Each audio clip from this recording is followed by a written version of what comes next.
بسم الله الرحمن الرحيم الحمد لله نحمده ونستعينه ونستغفره ونؤمن به ونتوكل عليه ونعوذ بالله من شرور أنفسنا ومن سيئات أعمالنا من يهد الله فلا مضل له ومن يضلله فلا هادي له ونشهد أن سيدنا ومولانا محمدا عبده ورسوله اللهم صل على محمد وعلى آل محمد كما صليت على إبراهيم وعلى آل إبراهيم إنك حميد مجيد وبارك على محمد وعلى آل محمد كما باركت على إبراهيم وعلى آل إبراهيم إنك حميد مجید. عرض سلام دارم و ادب و احترام خدمت همه شما گرامیان. امیدوارم هر کجا که هستید در سایه الطاف الله متعال و در تلاوت کلام پاکش و عمل به دستورات آن هر روز و هر لحظه زندگیتان زیباتر از روزها و لحظات گذشته آن سپری گردد. با شما گرامیان هستیم با آیات دیگر از سوره مبارکه البقره. در درس‌های گذشته به همراه شما گرامیان تا آیه 164 از این سوره مبارکه رو به تلاوت گرفتیم و به همراه شما تدبر و تفکری داشتیم در مفاهیم این آیات. الله متعال در آیه 165 می‌فرماید اعوذ بالله من الشیطان الرجیم و من الناس من یتخذ من دون الله اندادا یحبونهم كحب الله.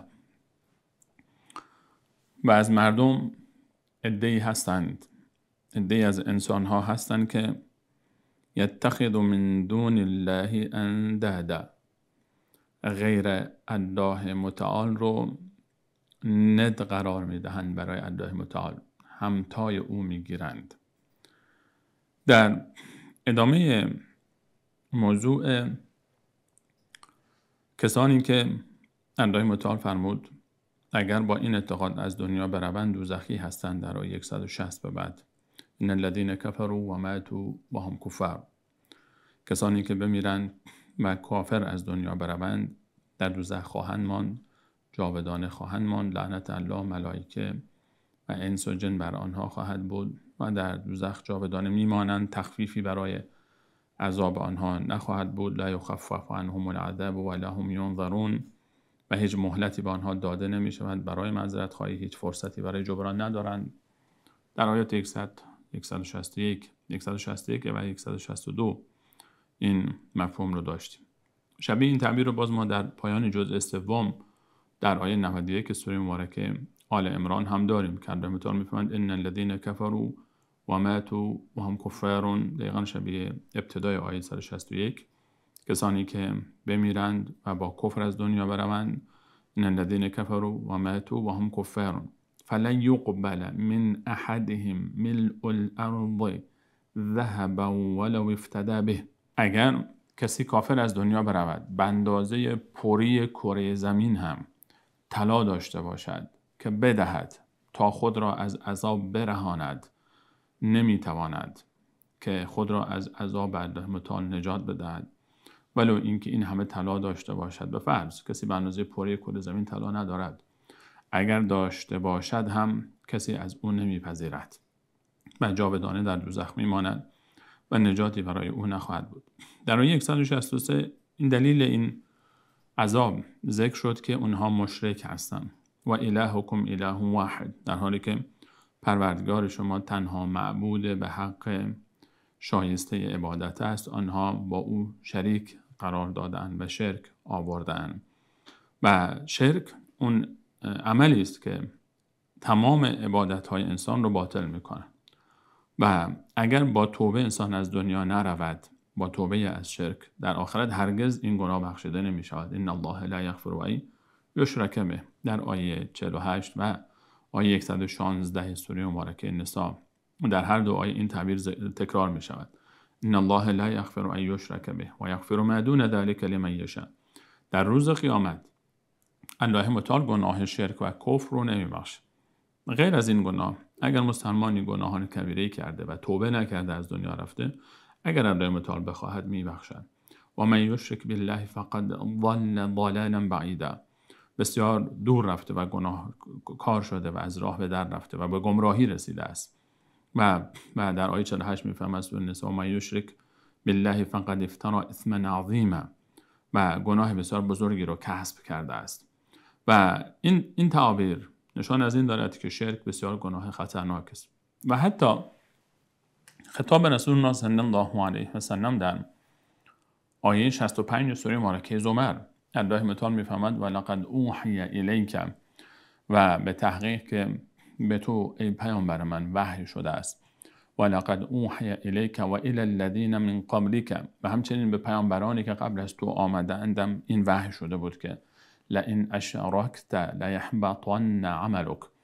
اگر توی محمد مصطفی علیه السلام هم با وجود بزرگی شأنت، با وجود کمالاتت، با وجود عظمت جایگاهی که داری، بهترین انسان روی زمین، بهترین پیامبر تاریخ بشر، گل سر سبد فرزندان آدم علیه السلام، تو هم اگر ای محمد نازنین من لئن اشرکت لیحبطن عملک، اگر شرک بیاوری، اگر مرتکب شرکی شوی، کسی را از مخلوقات من در صفاتی از صفات من با من شریک گردانی و او را همتا و هم ردیف من قرار بدهیم، لیحبطن عملک، لام برای تاکید، نون تاکید ثقیله در پایانش که با تشدید ذکر شده، یعنی حتما، قطعا و یقینا تمام اعمال و عبادت های تو برباد می رود. لیحبطن عملک ولتکونن من الخاسرین، و حتما و قطعا و یقینا واسه تاکید و قسم حساب میشه. سه تاکید: قسم به ذات من که تمام عبادت های تو برباد خواهد رفت و روز قیامت از جمله زیانکاران خواهی بود. وقتی که خطاب به محمد مصطفی علیه السلام و انبیای قبل از ایشان اینقدر محکم بوده و شدید بوده است، به طریق اولا نسبت به هر کس دیگری روی زمین اگر مرتکب شرکی شود این خطاب وجود داره. الله متعال میفهمد شرک تمام اجر و پاداش اعمال شما را از بین میبرد. اگر انسانی در دنیا انسان خوبی است، انسان مفیدی است، خدمت کرده به دیگران و انتظار پاداش داره از الله متعال روز قیامت، شرک نکرده باشه، این انتظارش بجاست. اما اگر مرتکب شرک شده باشه، الله متعال میفهمد لیحبطن عملک، این عبادت های تو همه از بین میرود. شرک مثل کبریتی است که شما به یک خرمنی میزنی. کسی زحمت کشیده، یک عمری، سالی رو تلاش کرده و خرمنی رو جمع آوری کرده، الان که وقت برداشت محصول است یک کبریتی بزنه به این خرمن خودش و همه رو به آتش بکشه، کی مقصر است؟ خود او مقصره. کسی که شرک می آورد با الله متعال، از اونجایی که الله متعال شریک رو اصلا دوست ندارد و الله متعال در حدیث رسول علیه السلام فرمود، الله متعال میفهمد من بی‌نیازترین شریک ها هستم. اگر کسی با من مخلوقی را شریک گرداند با من و او را شریک با من بداند، روز قیامت من آنچه را که انجام شده برای من و برای او شریک من، همه را به شریک خودم میدهم، چون من بی‌نیازترین شریک ها هستم. کسانی که به الله متعال شریک میگیرن، روز قیامت الله متعال اونها رو با شریکشون رها میکنه. اون شریکی که برای الله متعال گرفته بودن که برای من پیش شریکشون و یقینا به دست هیچ مخلوق روز قیامت هیچ چیزی نخواهد بود.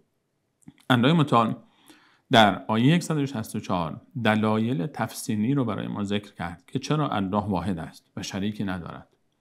به تفصیل برای ما صحبت فرمود: ان فی خلق السماوات والارض واختلاف الليل والنهار والفلك التي تجري في البحر بما ينفع الناس وما انزل الله من السماء من ماء فأحيا به الأرض بعد موتها وبث فيها من كل دابة وتصريف الرياح والسحاب المسخر بين السماء والأرض لآیات لقوم یعقلون.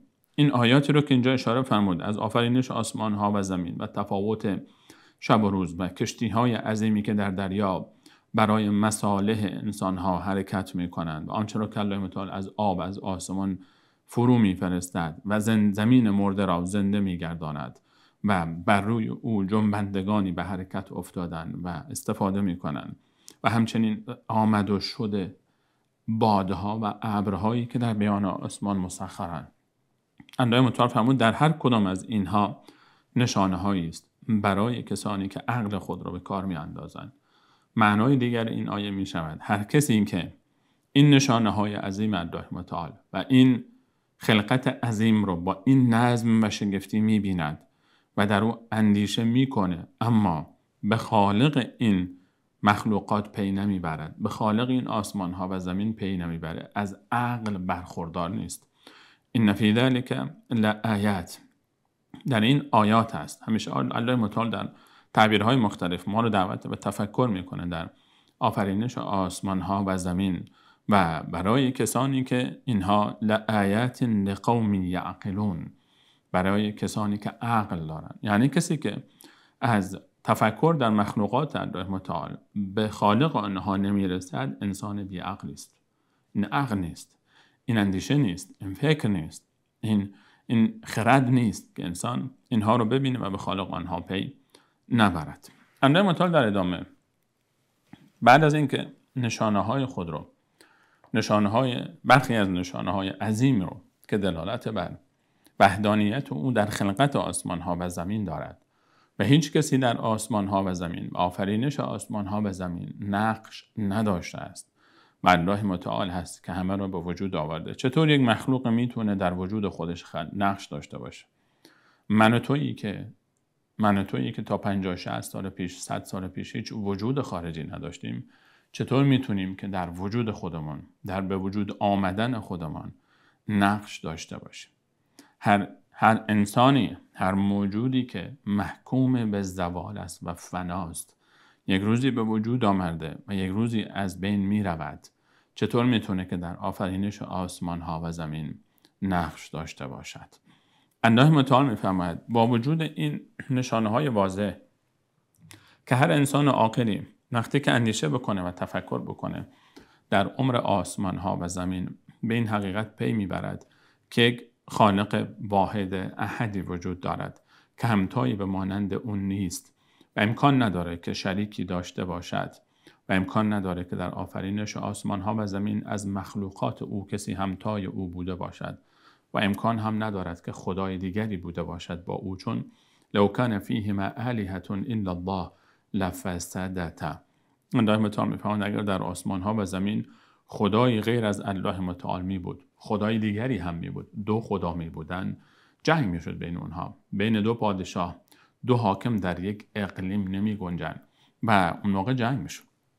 اگر مثلا زمین از خود خدایی می داشت و آسمان از خود خدایی می داشت، زمین آیا برای اینکه خدای زمین خود رو در آسمان بگرداند اجازه خدای آسمان رو نیاز داشت یا نداشت؟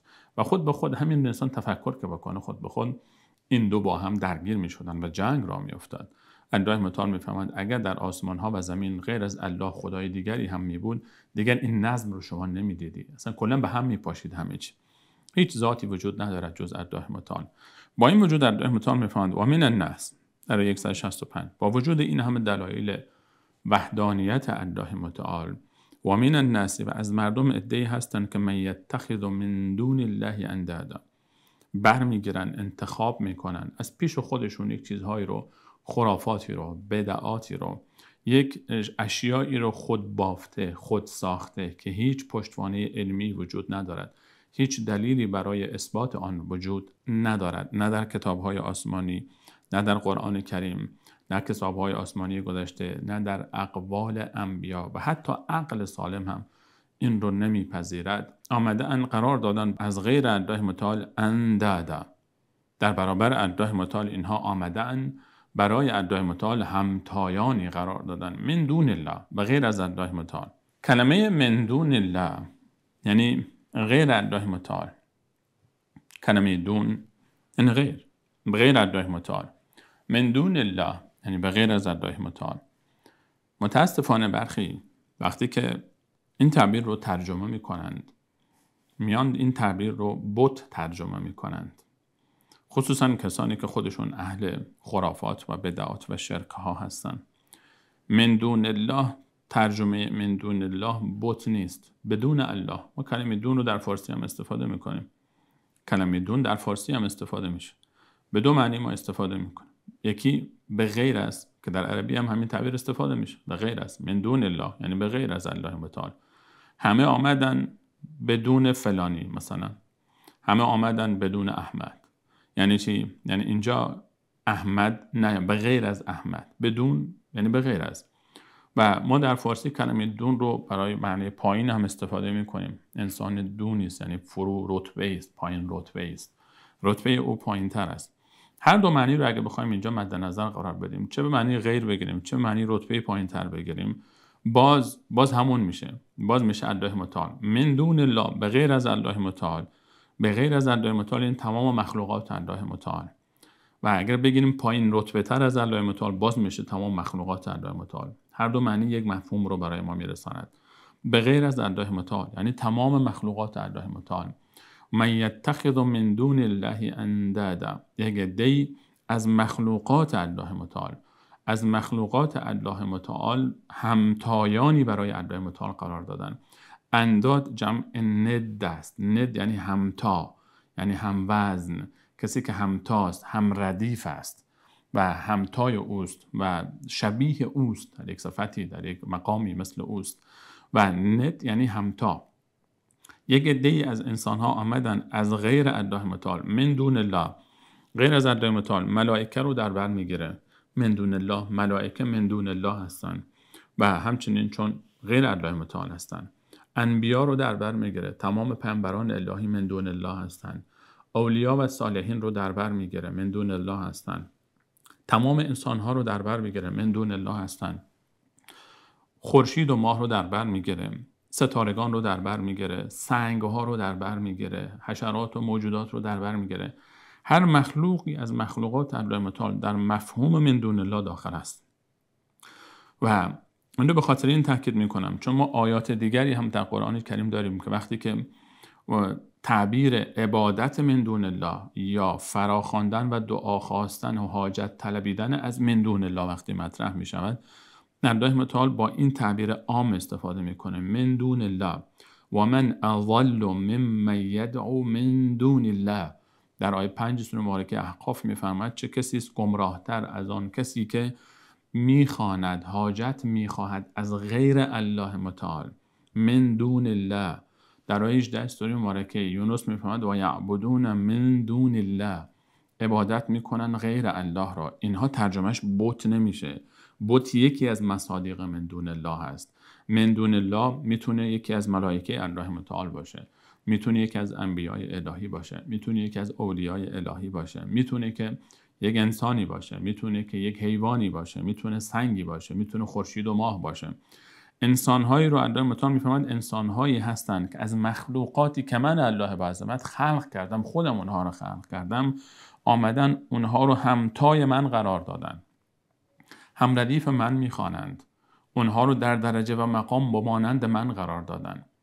و این اصل شرک است.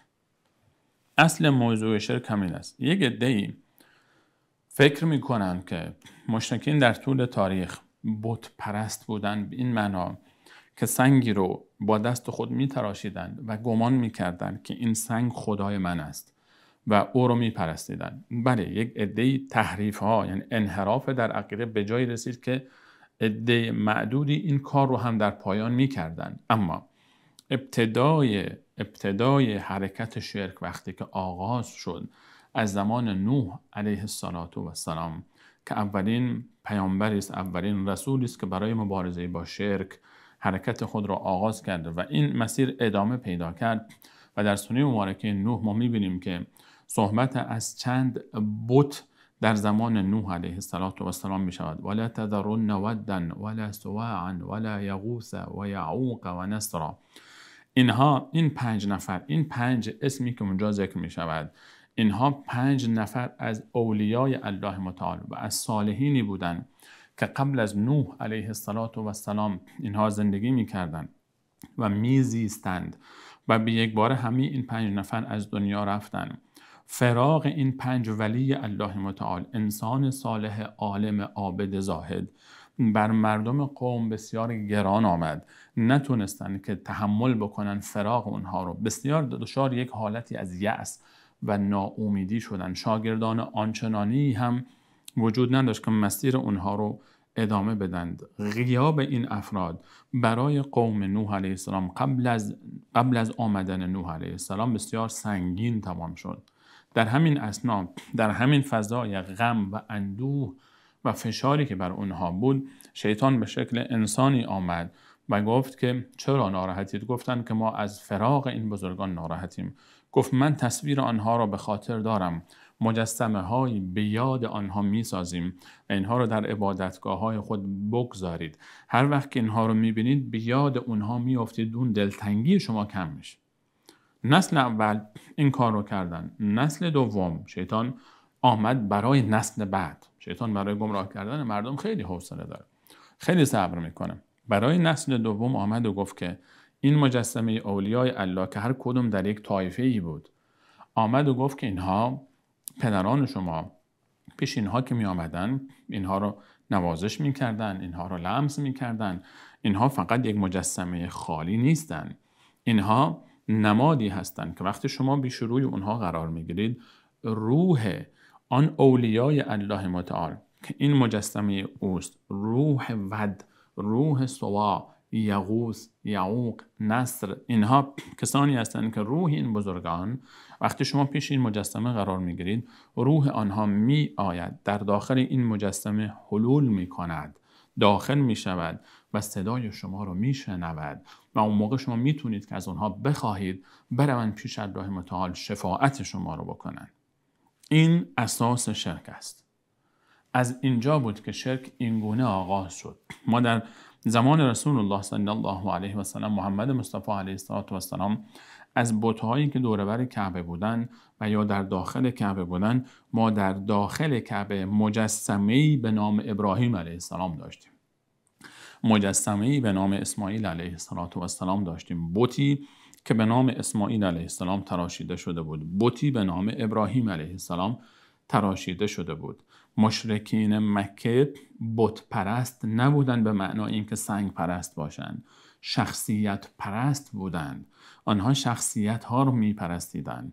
اونها می گفتن ما وقتی روبروی مجسمه ابراهیم علیه السلام یا اسماعیل علیه السلام یا لات و هبل و عزا که هر کدوم از اونها باز به یاد یکی از اولیای الله ساخته شده بود، بعد از وفاتش ما وقتی روبروی اینها قرار می گیریم، اینها روح اولیای الله متعال می آید، در این حلول میکنه. وقتی ما میاییم اینجا، ما پیش او دعا میکنیم، طوافش میکنیم، نذر و نیاز میکنیم، رضایت این رو به دست میاریم و این میره پیش الله متعال شفاعت ما رو میکنه. در آیه 18 سوره مبارکه یونس الله متعال میفرماید و یعبدون من دون الله، عبادت میکردن غیر الله متعال رو. من دون الله یعنی غیر الله متعال، غیر الله رو به عبادت میگرفتن، طواف میکردن، نذر و نیاز میکردن، عبادت‌های جانی، عبادت‌های مالی، عبادت‌های زبانی، دعا می‌کردن، از آنها می‌طلبیدن. و وقتی که اعتراض می‌شد به آنها که چرا این کارو می‌کنید؟ چرا غیر الله متعال رو به عبادت گرفتید؟ چرا با نهایت ذلت و خاکساری و نهایت امید میایید در برابر اینها شما سرخم می‌کنید، سجده می‌کنید؟ میگفتن هؤلاء شفعاؤنا عند الله و یعبدون من دون الله ما لا یضرهم ولا ینفعهم. الله متعال میفهمند عبادت میکردن کسانی را که غیر الله متعال رو، مخلوقاتی رو که نه ضرری رو میتوانست از آنها دفع بکنه و نمیتوانست منفعتی را برای آنها جلب بکند. و یقولون هؤلاء شفعاؤنا عند الله، اینها شفاعت ما رو پیش الله متعال میکنن. قل اتنبئون الله بما لا یعلم فی السماوات ولا فی الارض، آیا از الله متعال رو از چیزی آگاه میکنید که در آسمان ها و زمین سراغ ندارد؟ چیزی رو به الله متعال نسبت میدید که الله متعال در علم خود همچین چیزی رو سراغ ندارد. سبحانه و تعالی عما یشرکون، پاک و منزه است از این شرکی که شما انجام میدهید. مشرک مکه، ابو جهل، ابو لهب، کسانی که با رسول الله علیه السلام در میدان بدر جنگیدن، در احد جنگیدن، در خندق جنگیدن، اینها کسانی نبودن که اون مجسمه رو فکر بکنن خدای ماست. نه، اونها میگفتن این ولی خدا میرود پیش الله متعال و شفاعت ما را میکند. مشرک مکه الله متعال رو به عنوان خالق و مالک و مدبر آسمان ها و زمین قبول داشت. قرآن میفرماید ولئن سألتهم، اگر از آنها بپرسی ای محمد مصطفی علیه السلام سألت توی محمد علیه السلام هم از آنها بپرسی، یعنی از ابو جهل، از ابو لهب، از دشمنانت، از مشرکین مکه. ولئن سألتهم من خلق السماوات والارض، چه کسی است خالق آسمان ها و زمین؟ لیقولن، لام تاکید در ابتدا، نون تاکید ثقیله در پایان که 2 تا تاکید حساب میشه، 3 تا تاکید که میشه قسم. قسم به ذات من، حتما، قطعا و یقینا خواهند گفت لیقولن الله، خواهند گفت الله متعال. در آیه 31 سوره مبارکه یونس الله متعال میفهمد قل، بگوی پیامبر من از اونها بپرس، من یرزقکم من السماء والارض، کیست که از آسمان ها و در زمین شما را رزق و روزی میدهد؟ و من یملک السمع، قل من یرزقکم من السماء والارض ام من یملک السمع والابصار، کیست که مالک شنوایی شماست، مالک بینایی شماست، مالک گوش ها و چشم های شماست. و من یخرج الحی من المیت و یخرج المیت من الحی، مرده را از زنده بیرون می کند، زنده را از مرده بیرون می کند. تخم مرغ مرده ای از شکم مرغ زنده ای و مرغ زنده ای از تخم مرغ مرده ای بیرون می آید. انسان کافری از انسان مؤمنی متولد می شود و انسان مؤمنی از کافری متولد می شود. من یخرج الحی من المیت و یخرج المیت من الحی و من یدبر الامر، کیست که تدبیر امور آسمان ها و زمین را به عهده دارد؟ فسیقولون الله، خواهند گفت الله. قل افلا تتقون، حال که اینطور است پس چرا تقوای الهی رو پیشه نمی کنید؟ مشرک مکه الله متعال رو به عنوان خالق آسمان ها و زمین قبول داشت، به عنوان مالک آسمان ها و زمین قبول داشت، به عنوان مدیر مدبر آسمان ها و زمین قبول داشت. قرآن میفرماید قبول داشت. اونها غیر الله متعال رو عبادت میکردن، میگفتن ما نعبدهم، در سوره مبارکه زمر میفرماید ما نعبدهم الا لیقربونا الی الله زلفا، ما اینها رو عبادت میکنیم اینها ما رو به الله متعال نزدیک میکنند. میگفتن که این ولی خدا، من چه روی دارم پیش الله متعال بروم؟ من انسان گناهکار روسیا، من انسانی که عالمه گناه کردم، من پیش الله متعال دعای من قبول نمیشه، من میروم پیش یکی از اولیای الله، از او میخواهم که بره پیش الله متعال شفاعت منو بکنه. همونطوری که در دنیا اگر ما بخواهیم پیش یک پادشاهی بریم، پیش یک وزیر و رئیسی بریم، یک واسطه نیاز داریم، واسطه داشته باشیم، راحت‌تر میتونیم به نتیجه برسیم. الله رو قیاس کردن با مخلوقاتش و قیاسی خطا و اشتباه. گفتن اگر ما پیش پادشاهی بریم نیاز داریم واسطه‌ای داشته باشیم، شما یک پارتی باید داشته باشی. الله رو با بندگانش مقایسه کردن، در حالی که پادشاه نیاز داره به وزیر، وزیر نیاز داره به معاون، پادشاه از حال مردم باخبر نیست، پادشاه این توانمندی رو نداره که به تنهایی بتونه که کارهای مردم را انجام بده. پادشاه نیازمند به وزیر، به همین خاطر سفارش وزیر رو لازم داره. سفارش وزیر رو رد نمی‌کنه تا نشه که وزیر دست من ناراحت بشه. و وزیر باز نیازمند به دیگران است، محتاج به دیگران است، در حالی که الله متعال محتاج به کسی نیست. میگویند من پیش فلانی میرم، او پیش الله شفاعت منو بکنه. ارحم الراحمین کیست؟ و هو ارحم الراحمین، الله متعال مهربان ترین مهربانان است. اگر الله متعال به خاطر گناهان من رو نپذیره، آیا مخلوقات الله متعال از بین انبیاء الهی، از اولیای الهی، کسی مهربانتر از الله وجود دارد که باز اون من رو بپذیره؟ آیا فلان پیامبر، فلان امام، فلان ولی از الله مهربانتر است به من که باز اون من رو قبول بکنه، بره پیش الله شفاعت من رو بکنه؟ اصلا چه نیازی دارد در الله متعال به این چیزها؟ و اذا سألك عبادی عنی فانی قریب، هر وقت بندگان من از تو درباره من میپرسن من نزدیکم. در 186 همین سوره مبارکه بقره الله متعال فرمود من نزدیکم، اجیب دعوت الداعی اذا دعان، هر وقتی کسی من رو بخواهد من دعوت او رو، دعای او رو میپذیرم. در سوره غافر میفرماید وقال ربکم ادعونی استجب لکم، از من بخوانید، بخواهید، مرا فراخوانید، از من حاجت بخواهید تا من به شما بدهم. الله متعال مهربان ترین مهربانان است. الله متعال از حال همه باخبر است. الله متعال است که سمیع است، که بصیر است. برخی میگن آقا شما خیلی سخت میگیرید، حالا یا فلان مدد گفتن یا فلان مدد گفتن چه اشکالی داره؟ مگه چه اشکالی ایجاد میشه؟ طرف به خاطر احترام به اولیای الله متعال است. ما اونها رو دوست داریم. ما چون اونها رو دوست داریم، این محبت ما به اونها، محبتش رو طرف نشان میده. چرا شما شرک است و فلان است. الله متعال میفرماید و من الناس من یتخذ من دون الله اندادا. عده‌ای هستند از انسانها که غیر الله متعال و همتای الله متعال قرار میدهند و میگن نه ما همتا قرار نداده، ما نگفتیم اینها خدا هستند، اینها هرگز خدا نیستند، شما نگفتید خدا هستند، اما صفات خدایی به اونها میدید. وقتی که شما میگید برای یک انسانی که از دنیا رفته است، یک پیامبری، یک ولی، یک بزرگی که از دنیا رفته است، وقتی شما میگید یا فلان مدد و به این تصور هستید که او صدای شما رو میشنود، از حال شما باخبر است و شما رو میبیند، او رو از سمیع فرض کردی، او رو سمیع مطلق دانستی، او رو بصیر مطلق دانستی، او رو علیم به ذات صدور دانستی، او رو عالم به غیب دانستی. اینا همه صفات خاص الله متعال است. تنها الله متعال است که همه چیز رو همه جا میبینه، هر صدایی رو هر جا میشنوه، از هر چیزی همه جا باخبر است، از گذشته ها باخبر است، از آینده باخبر است، از هر چه که الان در آسمان ها و زمین وجود داره باخبر است. این صفت فقط مال الله متعال است، خاص الله متعال است. اون کسی میگه یا فلان مدد، یا فلان مدد، یا فلان ادرکنی، این معناش چی است؟ یعنی به چه تصوری این کار رو داره میکنه؟ اون میگه که اون حاضر بر اعمال من است، ناظر بر اعمال من است، صفات الله متعال رو به اون میده. فلانی عالم الغیب است. کی گفته عالم الغیب است؟ محمد مصطفی علیه السلام که بهترین انسان روی زمین بوده است، عالم الغیب نبوده است.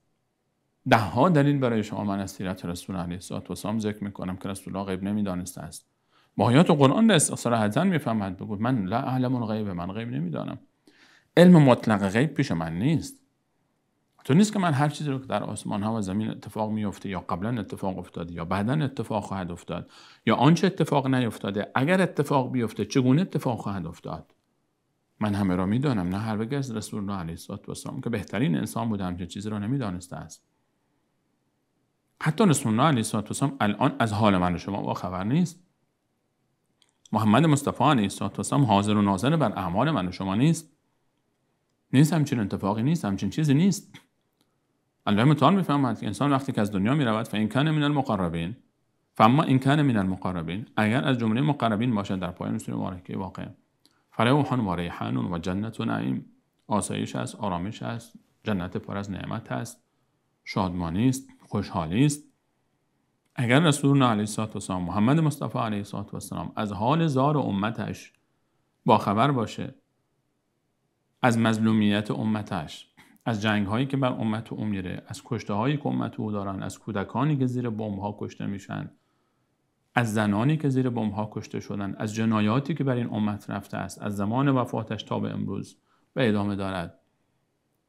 اگر رسول الله علیه السلام خبر بشود که مغول با این امت چه کرد، تاتار با این امت چه کرد، اگر خبر بشود که غرب و شرق صلیبیان با این امت چه کردن، یهودیان با این امت چه کردن و چه میکنند، آیا آرامش دارد؟ آیا در جنت آرامش دارد؟ زجر میکشه. خب چه معنایی پیدا میکنه که در جنت آرام باشه، راحت باشه؟ و دلایل مختلف زیادی است برای اینکه رسول الله علیه السلام از حال من شما بیخبر است، به طریق اول بقیه بیخبرند. وقتی که بیخبر است چرا باید انسان بره و از او کمک بخواهد؟ در آیه 13 سوره مبارکه فاطر و پایان آیه 14، در پایان 13 و ابتدای 14 میفهمند والذین تدعون من دونه، اون کسانی رو که به غیر از الله به فریاد میخوانید، چه ملکی باشد، چه پیامبری باشد، چه امامی باشد، چه ولی باشد، چه شهیدی باشد، چه سنگی باشد، چه خورشید باشد، چه ماه باشه، چه موشی باشه، چه گاوی باشه، هر کسی که غیر الله متعال رو به فریاد میخواند. والذین تدعون من دونه ما یملکون من قطمیر، مالک پوسته هسته خرمایی هم نیستن. هسته خرما یک پوستی داره، مالک اون پوستش هم نیستن. الله متعال حتی نفهمود مالک هسته خرما، چون هسته خرما رو میشه کاشت، به یک دردی میخوره، پوست هسته خرما بیش دردی نمیخوره، مالک همون هم نیستن. ما یملکون من قطمیر ان تدعوهم لا یسمعوا دعاءکم، اگر اونها رو فریاد بخوانید یا فلان مدد و یا فلان مدد بگید صدای شما اصلا نمیشنوند. لا یسمعوا دعاءکم ولو سمعوا، به فرض محال که بشنوند. حالا شما دلیل میاری اینجوری اون طرف میشنوند، ولو سمعوا، به فرض که بشنوند. به فرض که شما برید سر قبر یک پیامبری، امامی، صالحی، ولی، اولیای از خدا، هر چقدر باش حرف بزنید تمام حرف شما رو هم بشنوه. ولو سمعوا، به فرض محال که تمام صحبت ها و دعای شما رو بشنود. مستجاب لکم، اجابت نمیکنه. هر چی ازش بخوای هیچ کاری نمیتونه بکنه. میشنوه ولی هیچ کاری نمیکنه. به فرض محال اگر بشنود که نمیشنود. به دلایل زیادی رو ان شاء الله صحبت خواهیم کرد در آیه 259. الله متعال میفهمد و یوم القیامت یکفرون بشرککم، روز قیامت اینها اعلان بیزاری میکنن از این شرکی که شما انجام دادید. ولا ینبئک مثل خبیر، هیچ کسی مثل الله خبیر تو را از این حقایق آشکار واضح مطلع نمیسازد.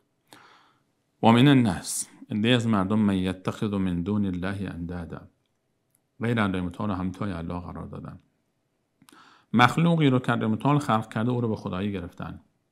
یهود گفتن عزیر پسر الله است، مسیحیان گفتن عیسی فرزند الله است، روح القدس رو هم گفتن جزئی از الله است. 3 تا خدا هستن که در حقیقت یک خدا هستن. عده دیگری آمدن از منتسبین به اسلام حتی که آمدن گفتن که خدا 14 تا خدا مثل خودش خلق کرده. آخوندی جایی میگفت خدا 14 تا خدا مثل خودش خلق کرده که فقط یک فرق با خدا دارن که اینا خدا نیستن، تمام صفات خدا رو دارن. یا فلان مدد یا فلان مدد گفتن معناش همین است.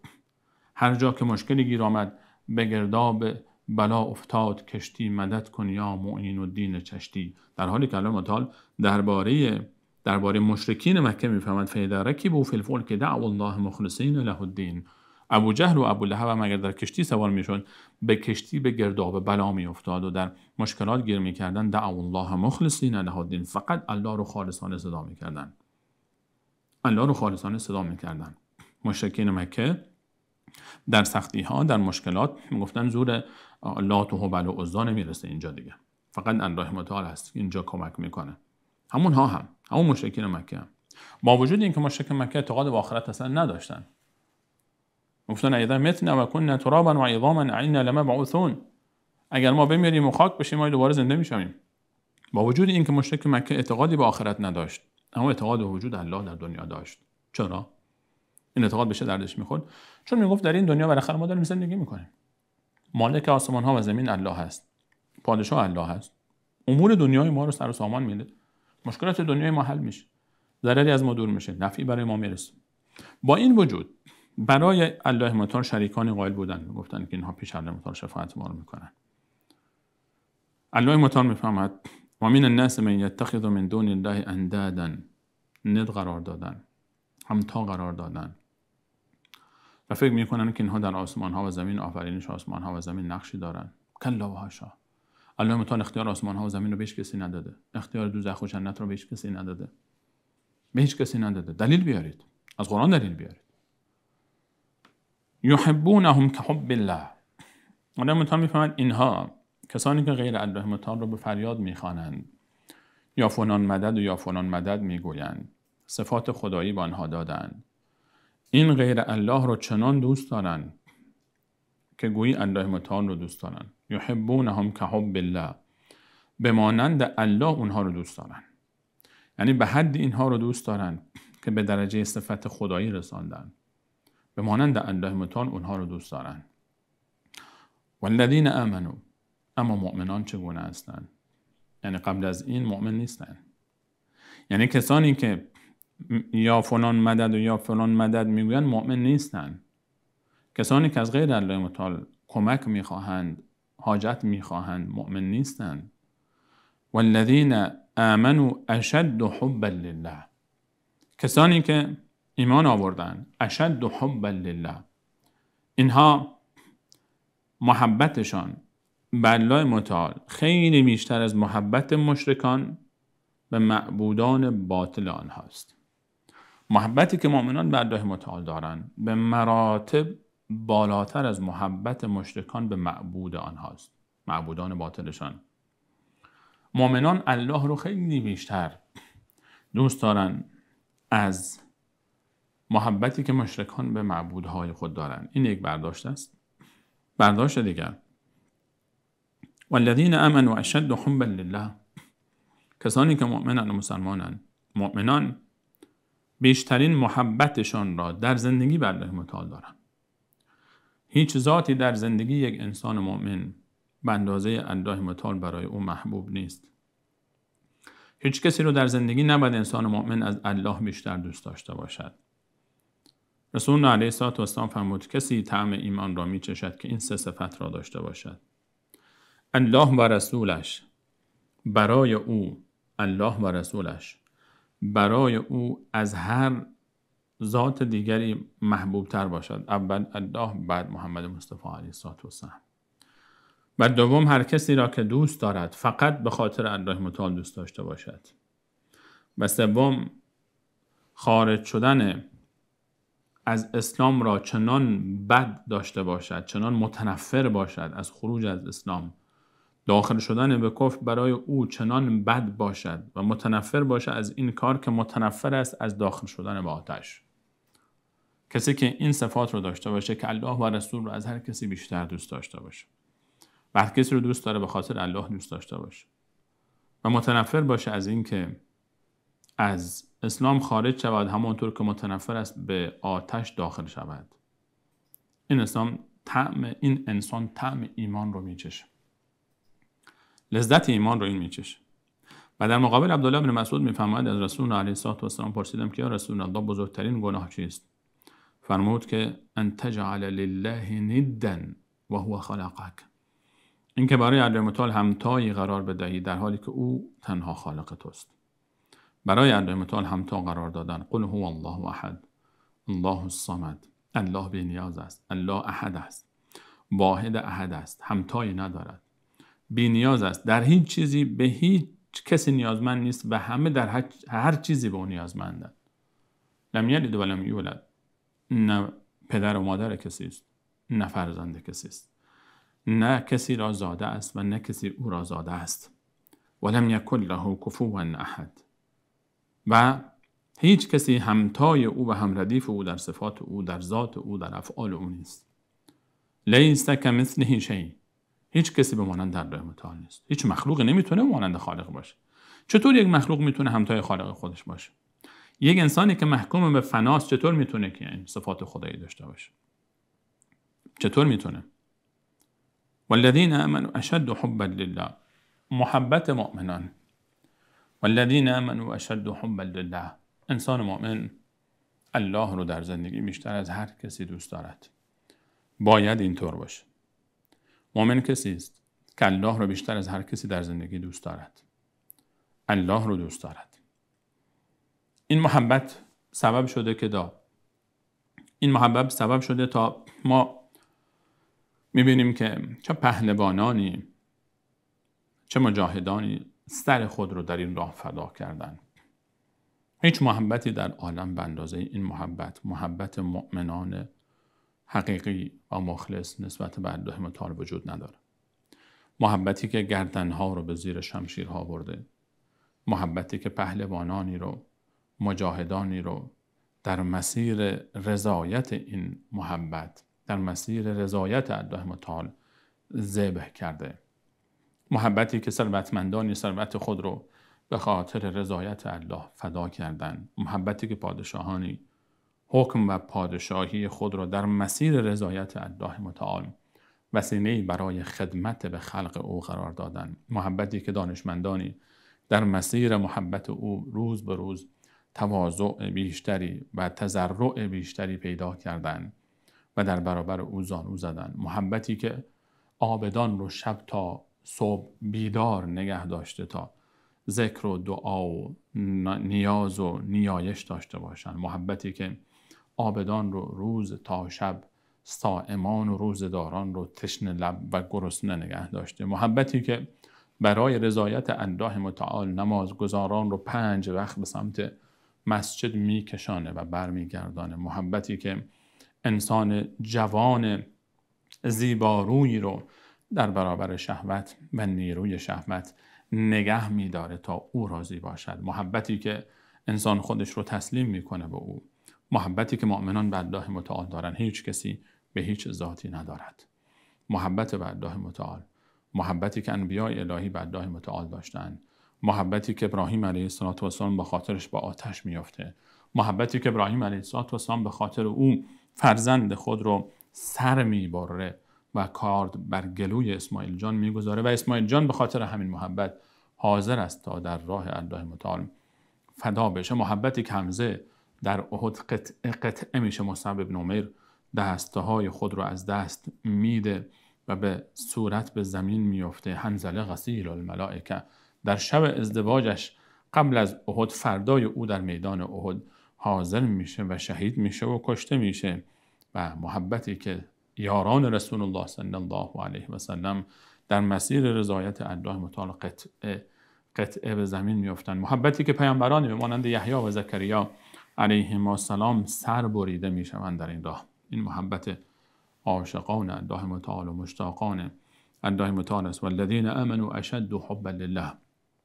انسان مؤمن باید الله متعال این گونه دوست داشته باشه، باید رابطه خود رو با الله متعال تجدید بکنه، باید الله متعال برای او عزیزتر باشه از هر کس دیگری.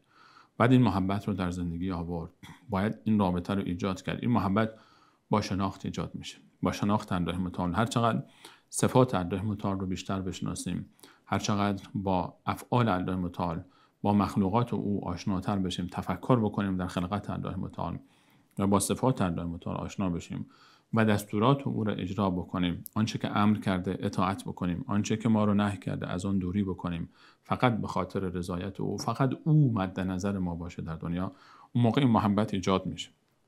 اون موقع این محبت هست که بر هر محبت دیگری، بر هر شهوت دیگری، بر هر لذت دیگری در دنیا غالب میاد. اون موقع است که انسان در حیرت میماند یک فردی چرا به این لذت‌های دنیا پشت میکنه، به شهوت‌های دنیا که برای او مهیاست پشت میکنه، در یک وادی دیگری است. وقتی در نماز داخل میشه انسان نیست که انسان گم میکنه خودش رو. این فرد انگار که در یک عالمی وارد شده که دوست نداره از اون عالم خارج بشه. این انسانی که برای او گناه و معصیت چنان سنگین است که نمیتونه تحمل بکنه و عبادت چنان برای او لذت بخش و آسان است. این محبت است. محبتی که الله متعال برای بندگان خود هم می آورد. والذین آمنوا اشد حبا لله. از کجا مطمئن بشیم و بدانیم که ما الله رو دوست داریم؟ یک سوال بسیار مهم. والذین آمنوا اشد حبا لله. الله متعال میفهمند کسانی که مؤمن هستند بیشترین محبت رو نسبت به الله متعال مؤمنان دارند. از کجا میشه شناخت که یک بنده، یک انسانی الله را دوست دارد؟ گفتن آسان است. هر کسی ادعا میکنه من الله رو دوست دارم. این که ما الله رو دوست داشته باشیم و با زبان بگوییم این یک ادعاست. آیا الله هم ما رو دوست دارد؟ این مهم است. مهم این است که الله ما رو دوست داشته باشه، این محبت ما رو بپذیره، صداقت در محبت ما برای الله متعال ثابت شده باشد. الله متعال در سوره مبارکه آل عمران آیه 31 میفرماید هر کسی که ادعای محبت من را دارد، من یک شرط دارم. آیا الله رو دوست داری؟ خب کسی هست بگه نه. اما آیا الله هم من و تو رو دوست دارد؟ این مهم است. اگر الله من و تو رو دوست داشت، اون موقع محبت من و تو به الله یک محبت صادقانه است. اگر الله متعال من و تو رو دوست نداشته باشه، به این معناست که من و تو الله متعال رو دوست نداریم، ولی اینکه فکر میکنیم دوست داریم، اما الله من و تو رو دوست نداره. اگر الله متعال من و تو رو دوست داشت، اون موقع من و تو هم الله رو دوست داریم.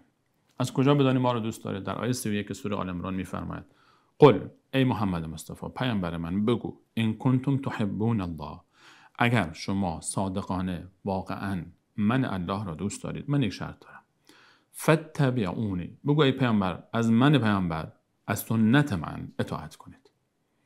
آن لحظه اگر از محمد مصطفی علیه السلام اطاعت کردید، یحببکم الله، الله متعال هم شما را دوست دارد. هر کسی که متبع سنت رسول الله علیه السلام است، سنت های رسول الله صلی الله علیه و سلم رو، راه و روش محمد مصطفی علیه السلام در زندگی رو، منهج او رو، اعتقاد او رو، اعمال او رو، رفتار او رو و اخلاق او رو در زندگی خود آورده، الله همین انسان را دوست دارد. هر کسی که پیرو سنت رسول علیه السلام است الله رو دوست داره. اما کسی که با سنت رسول الله بیگانه است، با اعتقاد رسول الله بیگانه است، با افعال رسول الله بیگانه است، با عبادت‌های رسول الله بیگانه است، با دستورات رسول الله بیگانه است، حاضر نیست که اطاعت بکنه از رسول الله، این در ادعای محبت خود دروغگوست. این که من بگم آقا من عاشق فلانی هستم، خب این که دردی رو درمان نمی‌کنه. خیلی از جوان‌ها عاشق خیلی هستن. خیلی از جوان‌ها خیلی ها رو می‌بینن عاشقش هستن. خب این عشق چه دردی می‌خوره؟ این عشق یک طرفه‌ای که فقط یک ادعاست به چه دردی می‌خوره؟ تا نباشد از جانب معشوق کششی، کوشش عاشق بیچاره به جایی نرسد. حتی در همون عشق حقیقی که واقعا یک نفری عاشق یک نفر هست در دنیا، اما طرف مقابل این رو نمیخواد، خب فایده نداره این عشق. چه برسه که این ادعا یک ادعای نادرستی باشه. ما متاسفانه خیلی از عزیزان مشاهده میشن که من آقا الله رو دوست دارم، من عاشق الله هستم، من به الله عشق می‌ورزم، نماز نمیخونه، روزه نمیگیره، شراب میخوره، حلال حرام حالیش نمیشه، محرم نامحرم سرش نمیشه، رابطه‌های اخلاقی، فساد اخلاقی، فحشا، همه چی در زندگی داره، دستش به دزدی هم شاید بره، قلبت پاک باشه، من الله رو دوست دارم. این وسوسه شیطان است.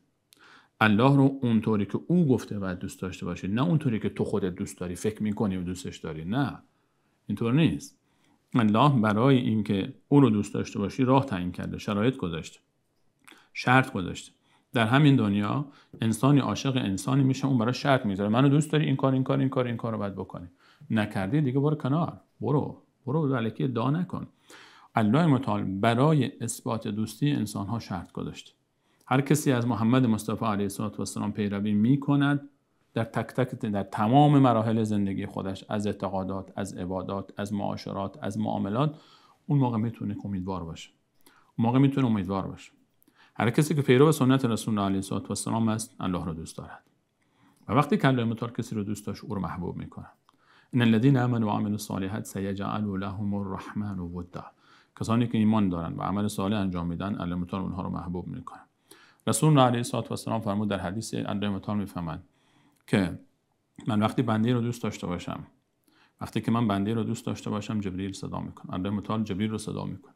خب او میگوید من فلانی فرزند فلانی رو دوست دارم، تو او رو دوست داشته باش. جبرئیل در بین ملائکه اهل آسمان میفرماید که الله فلانی را دوست دارد، او را دوست بدارید. ثم یوضع له القبول فی الارض. در دنیا هم مؤمنان او رو دوست دارن. انسانی که هر وقت او رو کسی میبینه او رو دوست داره. از جمله صفات کسانی که الله متعال آنها رو دوست دارد، الله متعال صابرین رو دوست داره، الله متعال محسنین و نیکوکاران رو دوست داره، الله متعال متقین رو دوست داره. کسانی که تقوا پیشه میکنن، دستورات الله متعال رو اطاعت میکنن، از آنچه که امر کرده اجرا میکنن، امرش رو، و آنچه که نهی کرده دوری میکنن از آن. الله متعال مجاهدین در راه خود رو دوست داره. یحبهم و یحبون، اذلة علی المؤمنین اعزة علی الکافرین یجاهدون فی سبیل الله ولا یخافون لومة لائم. از صفات کسانی که الله اونها رو دوست داره، متواضع هستند در برابر مؤمنان، تندخو در برابر دشمنان و مشرکان.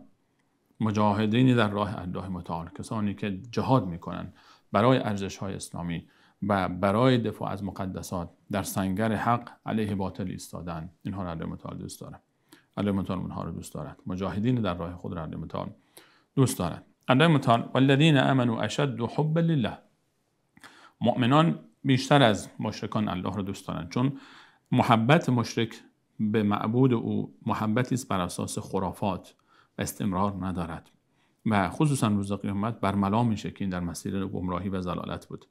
اما محبت مؤمنان بر الله متعال محبت صادقانه است، محبتی است که روز به روز بیشتر و بیشتر و بیشتر میشه. محبتی است که این محبت هیچ وقت از بین نمیرود. به کسی دل ببند که دنیا و مرگ نتواند او را از تو جدا بکنه.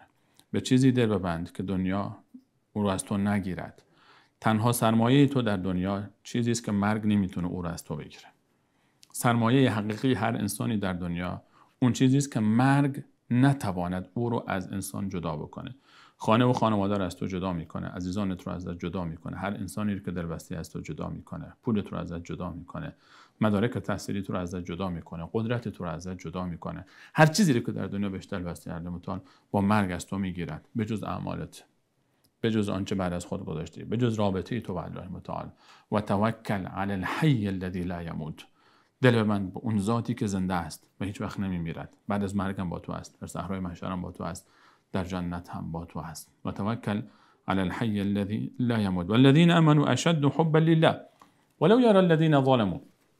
اگر میدیدن الذین ظلموا، کسانی که ظالمن، به خود ظلم کردن با رفتن به دنبال غیر الله، با مجبور کردن مردم در مسیر شرک و کفر، رهبرانی که مردم رو به این سمت کشاندن، پیروانی که به دنبال این رهبران باطل حرکت کردند و این مسیر رو پیش رفتن، اگر در دنیا ببینند ولو یری الذین ظلموا اذ یرون العذاب، اون عذابی رو که روز قیامت میبینن، اگر در دنیا میدیدن، میدانستن که ان القوة لله جمیعا، قدرت فقط از آن الله متعال است، هیچ مخلوقی از مخلوقات الله متعال در قدرت با او شریک نیست. و ان القوة لله جمیعا، قدرت از آن الله متعال است بلا استثناء. و ان الله شدید العذاب، الله متعال عذاب بسیار سختی دارد. تهدید به عذاب در آیه که ابتدای او شرک بود نشان از این دارد که مشرکان در الله متعال عذاب تلخی می کند، عذاب شدیدی دارند. هر کسی که بر الله متعال شرک قائل می شود. خطرناکترین گناه شرک است. خطرناکترین گناه شرک است. الله متعال خط سرخ است برای الله متعال.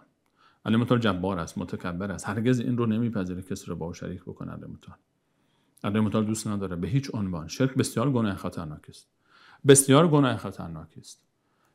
مواظب باشید، شرک بسیار خطرناک است. از هر گناهی شرک خطرناکتر است. از هر گناهی که شما تصور بکنید خطرناکتره. از قتل خطرناکتره. به همین خاطر این هم باید تاکید بشه روی بحث اعتقادات. متاسفانه ما بعضی وقتا می‌بینیم انسان‌های عزیز روی جزئیات، مسائل بسیار ساده، روی بحث مکروهات، روی بحث مستحبات چنان فشاری میکنن، روی سنت‌ها محکم میگیرن، اما اصول اعتقادی رو چنان بیخیالن هیچ فراموش کردن. شرک اعتقاد درست، شرک از اون گناهان بسیار خطرناک است که تمام عبادت‌های انسان رو برباد می‌کنه. الله متعال می‌فرماید استبرأ الذین تبعوا، اون روزی که روز قیامت تبرأ الذین تبعوا، اعلان بیزاری میکنن کسانی که اتبعوا مورد اتباع قرار میگرفتن، رهبران، پیروان، کسانی که پیشوا قرار گرفته بودن و یک عده‌ای به دنبال اونها در این ضلالت و گمراهی پشت سر آنها رفتن. رهبران، کشیش‌ها، روحانیون، آخوندهایی که مردم رو به گمراهی و ضلالت کشیدن و به شرک و کفر بردن. استبرأ الذین تبعوا من الذین اتبعوا، از اون کسانی که پشت سر اینها می آمدن. و رأوا العذاب، و هر دو گروه عذاب رو می‌بینند. و تقطعت بهم الاسباب، تمام اسبابی که داشتن اون روز از بین می رود. رابطه ها از بین میره، رابطه های خویشاوندی، پارتی بازی ها، هر وصلتی که بود، هر رابطه‌ای بود اونجا از بین می رود. اونجا دیگر هیچ فرصتی نیست. در سوره مبارکه ابراهیم علیه السلام آیه 21 الله متعال فرمود و برزوا لله جمیعا، همه در پیشگاه الله متعال قرار میگیرن. فقال الضعفاء، انسان‌های ضعیف میگن للذین استکبروا، و مستکبرینی که در پیشوای اینها بودن، رهبران اینها بودن. قال الضعفاء للذین استکبروا هل انتم مغنون عنا من عذاب الله من شیء، میتونید یک کمی از عذاب الله متعال رو بر ما کم بکنید، کمک کنید به داد ما برسید، این راهی رو که شما ما رو در اون قرار دادید. فهل انتم مغنون عنا من عذاب الله من شیء قالوا لو هدانا الله لهدیناکم، میگوین اگر الله متعال ما رو هدایت میکرد، ما اگر راه میافتیم، در مسیر درست قرار میگرفتیم، شما هم به ما میومدید و ما در مسیر درست قرار میگرفتید. سواء علینا، بر ما و شما دیگران فرقی نمیکنه. اجزعنا ام صبرنا ما لنا من محیص، ما شکیبایی بکنیم، ناشکری بکنیم، ناصبری بکنیم، بی صبری بکنیم، جزا و فضا بکنیم، فرقی نمیکنه، راه فراری نداریم. بعد میفهمد و قال شیطان لما قضی الامر، وقتی که پرونده ها تمام میشه، حساب کتاب به پایان میرسد، بهشتی ها مشخص میشن، دوزخی ها مشخص میشن، شیطان میگوید و قال شیطان لما قضی الامر ان الله وعدکم وعد الحق و وعدتکم فاخلفتکم، الله متعال به شما وعده حقی داد اما من به شما وعده ناحقی دادم، خلف وعده کردم به شما، برای شما زینت دادم یک چیزی رو در دنیا، شما رو گفتم عاقبتی نیست، حساب کتابی نیست و آخرتی نیست، دوزخی نیست، زندگی تو بکن، لذتت رو ببر، حرف این حرفا رو گوش نکن، جوانی لذتت رو ببر، چی نماز چیه، خدا چیه، پیغمبر چیه، دین چیه، اینا رو ملاها درست کردن تا از شما سوء استفاده بکنن. ان الله وعدکم وعد الحق و وعدتکم فاخلفتکم، و ما کان لی علیکم من سلطان، من تسلطی بر شما نداشتم. شیطان این صحبت‌ها رو روز قیامت میکنه. آیه 22 سوره مبارکه ابراهیم. و ما کان لی علیکم من سلطان، من تسلطی سلطه‌ای بر شما نداشتم. الا ان دعوتکم فاستجبتم لی، من گفتم بیا این طرف، یک دعوتنامه برای تو فرستادم، پیامی فرستادم، تا پشت سر من آمدی. فقط یک وسوسه‌ای کردم تو رو، فقط شما یک وسوسه کردم، شما پشت سر من بدو آمدید. دعوتکم فاستجبتم لی فلا تلومونی ولوموا انفسکم، من رو ملامت نکنید، خودتون رو ملامت کنید. ما انا بمصرخکم و ما انتم بمصرخیه، نه من به درد شما امروز میخورم نه شما به درد من میخورید و برای کافران عذاب دردناکی است. الله متعال میفهمه شیطان هم اعلان براءت و بیزاری میکنه از کسانی که پشت سر او بودن. هر کسی که پشت سر یک باطلی را افتاده روز قیامت از او اعلان بیزاری میکنه. رهبران از اینا اعلان بیزاری میکنه، برید ما خودمون درگیریم با مشکلات خودمون. الله متعال در سوره مبارکه اعراف میفهمد کلما دخلت امتون، هر گروهی وارد دوزخ میشه، لعنت اختها، گروهای دیگر رو لعنت میکنه. حتی اذا ادارکوا فیها جمیعا، همه وقتی که اونجا با هم جمع میشن، قالت اخراهم لاولاهم، اونایی که بعدن اومدن، اونایی که قبلشون اومده بودن، پیروان به رهبران میگوین، خطاب به رهبران، قالت اخراهم لاولاهم ربنا هؤلاء اضلونا، بارلا خدای اینها ما رو گمراه کردن، اینها به ما گفتن، ما پشت سر اینها را افتاده بودیم، فآتهم عذابا ضعفا من النار، عذاب اینها رو بیشتر کن در دوزخ. قال لكل ضعف ولكن لا تعلمون، امروز عذاب همه شما روز به روز بیشتر و بیشتر خواهد شد. و قالت اولاهم لاخراهم فما كان لكم علينا من فضل، اولیا رهبران میگن به پیروانشون شما بهتر از ما نیستید، شما ما پشت سر ما را افتادید آمدید، ما گفتیم شما گوش کردید. فذوقوا العذاب بما كنتم تکسبون، امروز عذاب رو بچشید به خاطر کاری که انجام دادید. الله متعال اینجا میفهمند قال الذين اتبعوا، آن لحظه است که کسانی که پیرو انسان‌های گمراه بودند میگویند لو ان لنا کرة، اگر ما کاش ما دوباره برمیگشتیم به دنیا، فنتبرأ منهم، اعلان بیزاری میکردیم از این رهبران فاسد، از این گمراهان، از این ظالمانی که ما رو به این راه کشاندن.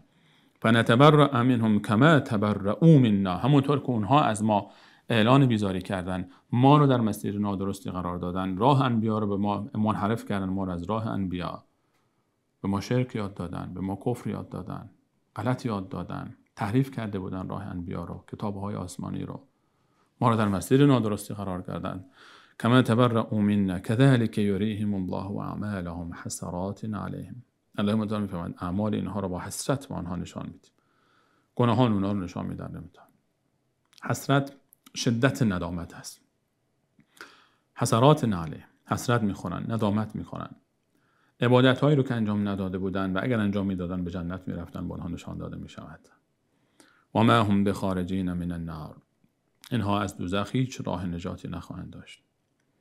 الله متعال میفهمد اینها اون کسانی که رهبران دینی که در آیات گذشته ما داشتیم، در آیه 159 ان الذين یکتمون ما انزلنا من البینات والهدى، کسانی که کتمان کردن حقایق رو. هر کسی، هر رهبری که، هر رهبر دینی خصوصا که کتمان کرده حقایق رو، یک عده رو گمراه کرده، هر دو گروه در روز قیامت به دوزخ میروند، با هم دشمن میشوند، رابطه‌های اونها خراب میشه، تیره میشه، با هم جنگ و درگیری دارن. علاوه بر این که اون اولیایی که اینها به دروغ با آنها صفات خدایی میدادن، اونها هم از اینها اعلان بیزاری و براءت میکنن، اونها هم از اینها اعلان بیزاری میکنن. و یوم القیامت یکفرون بشرککم، اونها اون اولیای الله متعال اعلان بیزاری میکنن، میگن ما نگفتیم. الله متعال میفهمد به عیسی، الله متعال روز قیامت میفهمد به عیسی ابن مریم، میفرماید که انت قلت للناس اتخذوني و امی الهین من دون الله، ای عیسی تو گفتی به قومت که تو و مادرت رو دو خدای دیگر حساب بکنن در کنار من. عیسی علیه السلام میفرماید پاک و منزهی، بار الله، در شأن من نیست که من همچین چیزی را بگویم، من به اونها همچین چیزی نگفتم. اون عزیزان اولیای الله متعال اعلان بیزاری میکنن از اینهایی که خود رو به اونها نسبت میدهن و هیچ کاری برای اینها نمیکنن، و اون رهبرانی که اینها رو گمراه کردن و در این اعتقادات خرافه و کفر کشیدن، اینها هم از اونها اعلان بیزاری میکنن. یک نکته دیگر رو مد نظرون باشه که این آیه نشانه از این دارد که همه کسانی که پشت سر رهبران ظالم، مستکبر، ستمگر میروند، نباید از او اطاعت کرد. لا طاعت لمخلوق فی معصیت الخالق. سربازی و کارمندی اگر ظالمی، اگر مستکبری، او رو دستور میده به گناهی. بعضی جاها ما میشنویم که ما مأمور بودیم و معذور. طرف در جنگ رفته، جنگ‌های خانمانسوز، حزبی، گروهی، قومی که هیچ رنگ و روی از اسلام، رنگ و روی از جهاد در او نبوده است. تعصبات قومی، تعصبات قبیله‌ای، تعصبات حزبی و به دنبال پست و مقام دنیا جنگیدن دو طرف. و وقتی که شما صحبت میکنیم ما مقصر نیستیم، ما مأمور بودیم و معذور، رهبران ما مقصر هستن. نه خیر، شما مقصری. اگر توبه نکنیم، اگر به درگاه علی متعال برنگردید، شما هم روز قیامت هر رهبر باطلی که سربازی پشت سر او رفته، سرباز هم با او روز قیامت در همون سنگر با او خواهد بود. پشت سر او هست. در باطل نباید پیرو هیچ کسی بود. علی متعال فرعون رو فرمود که و این نجیناکم من آل فرعون، من الله باعظمت شما بنی اسرائیل رو از آل فرعون نجات دادم. در پایان فرمود که وقتی عذاب آمد، آل فرعون رو من غرق کردم. پیروان فرعون، سربازان فرعون، هم فکران فرعون، هم حزبی های فرعون، هر کسی با او بود، همه با او رفتن. در روز قیامت فرعونی که ادعای خدایی میکرد، او هم می آید و کسانی که او رو پرستیده بودن اونها هم میان. فرعون از اونها اعلان بیزاری میکنه، اونها از فرعون اعلان بیزاری میکنن و همه اعلان بیزاری میکنن. مواظب باشیم پشت سر کسی که گمراه هست حرکت نکنیم، از ظالم حمایت نکنیم. ولا ترکنوا الی الذین ظلموا فتمسکهم النار. پشت سر انسان ظالم نرید، به انسان ظالم تکیه نکنید، حمایت نکنیم، وگرنه ما هم در روز قیامت در صف ظالمان، در صف گمراهان، در صف مستکبرین قرار خواهیم گرفت. الله متعال میفهمد اینها اون روز میگن کاش برگردیم به دنیا و از اینها ما اعلان بیزاری بکنیم و دروغ میگن. در سوره مالک انعام آیه 27 و 28 میفهمد ولو تری اذ وقفوا علی النار، وقتی که آتش رو میبینن میگوین که یا لیتنا نرد ولا نکذب بآیات ربنا ونکون من المؤمنین، کاش برگردیم آیات الله متعال رو تکذیب نکنیم، مؤمن بشیم. آیه 28 میفهمد بل بدا لهم ما كانوا یخفون من قبل ولو ردوا لعادوا لما نهوا عنه وانهم لکاذبون. اینها اگر برگردن به دنیا، چون آنچه که مخفی بود از اونها الان دیدن، این حرف رو میزنن. اگر برگردن به دنیا باز همان رفتار رو میکنن و اینها دروغ میگوین. اگر به دنیا برگردن هم باز همان انسان ها هستن. الله متعال من و شما رو نجات بده از اینکه دانسته یا ندانسته مرتکب شرکی بشویم در دنیا، یا اینکه پیرو کسانی قرار بگیریم که در مسیر گمراهی و ضلالت هستند. اعتقاد و باور چیزی نیست که انسان با ارث بردن او از آبا و اجداد خود در مسیر قرار بگیره. در اعتقاد شما باید تحقیق بکنید. انسان در اعتقاد خود نباید مقلد باشد. شما باید تحقیق بکنید، آنچه را که درست است یاد بگیری. قرآن کریم رو بگذاری جلوی روی خودت، بخوانی، اعتقاد خودت رو با قرآن کریم وفق بدی. اگر مطابق بود با قرآن کریم که خوب است، اگر نه اصلاحش کن. در آیات بعد این صحبت مطرح می شود که اتباع و پیروی از آبا و اجداد، که در آیه 170 به تفصیل صحبت خواهیم کرد که اونها وقتی اونها گفته میشد که از الله و رسول اطاعت کنیم، گفتن که بل نتبع ما الفینا علیه آباءنا، ما پیرو همون چیزی هستیم که آبا و اجداد خود رو بر اون یافتیم. اولو کان آباءهم لا یعقلون شیئا ولا یهتدون، آیا اگر پدرانشان، آبا و اجدادشان ندانسته باشند، نفهمی کرده باشند، به گمراهی رفته باشند، به ضلالت رفته باشند، هدایت نشده باشند، باز هم راه آنها رو پیش میگیریم.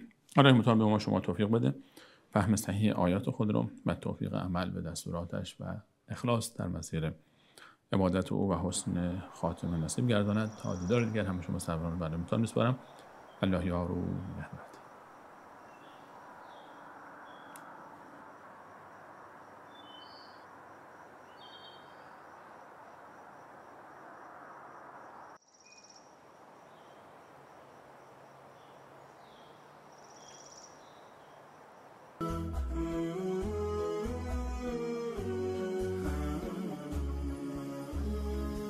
عزیزانی که مایل به دریافت این برنامه جهت پخش در کانال‌های خود هستند، با راه‌های ارتباطی زیر مکاتبه نمایند.